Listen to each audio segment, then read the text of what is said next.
Hi guys, today I'm sharing you my experience during my first ever marathon, or should I say a mini marathon or a fun run, which is the Milo Marathon in Pasay City.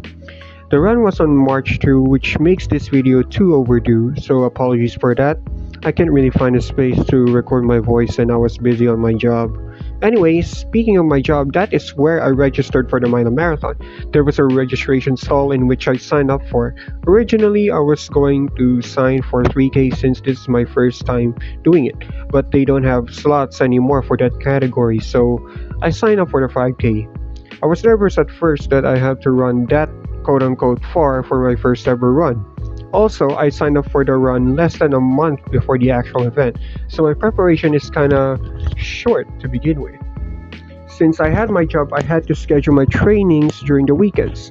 When I got to train, I realized that I can run a 5K even without the water breaks.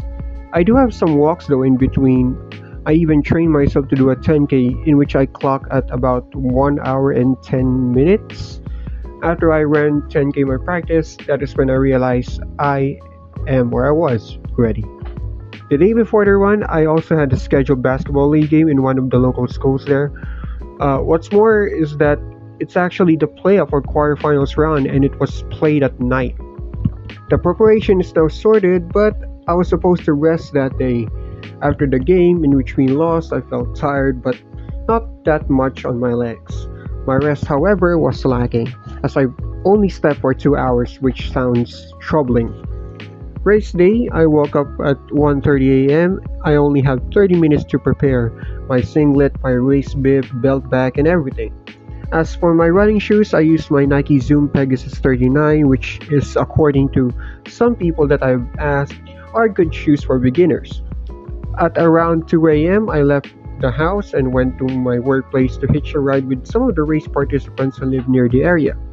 We left at around 2:40 and it was a silent ride from up north in Metro Manila to the race venue, which is in the MOA complex. I was recording some footages to be used in this video, listening to music, looking at the scenery, at the expense of sleep.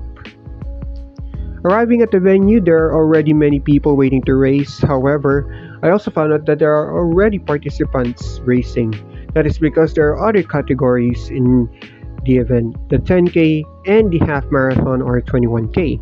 They have earlier start times, and while we are waiting for our start time, I was roaming around the quote unquote Champions Village or the event area, which consists of stalls or stalls of beverages.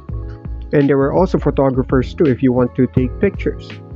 There was also cheer dance competition in that same event, which consists of some schools from elementary to college level. For my preparation, I just warmed up my upper body first, which I need to activate my head and my arms for stability. Next is my lower body to activate my legs and my feet. I walk a bit to activate my knees and shoulders, which are crucial for this type of event. And it's race time, and since 5K was the category that has the most participants, we have to go in waves.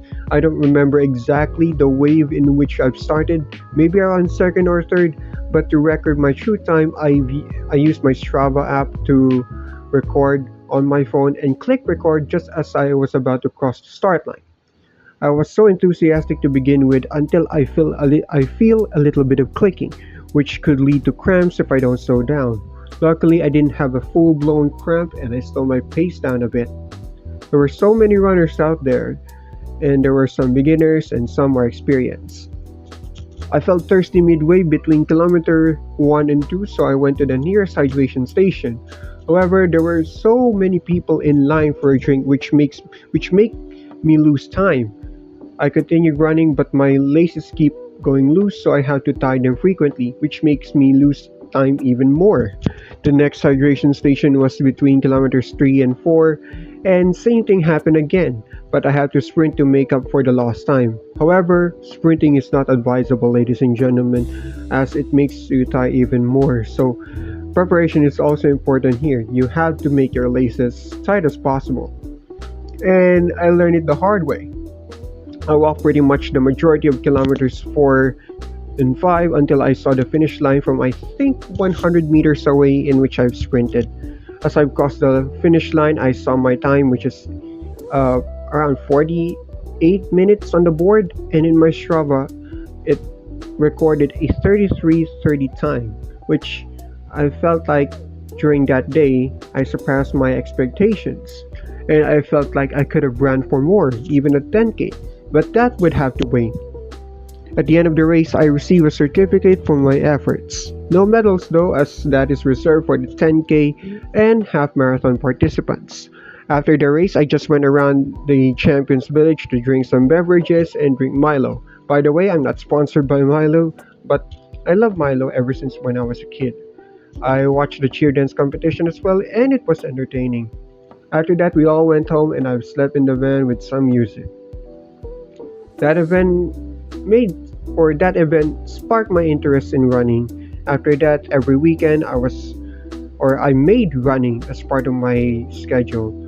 It is so relieving to say the least, and maybe in the future I might participate in the 10K category, 16K, or even half marathons. Until then, thanks for watching this video and thank you so much for 600 subs. See ya!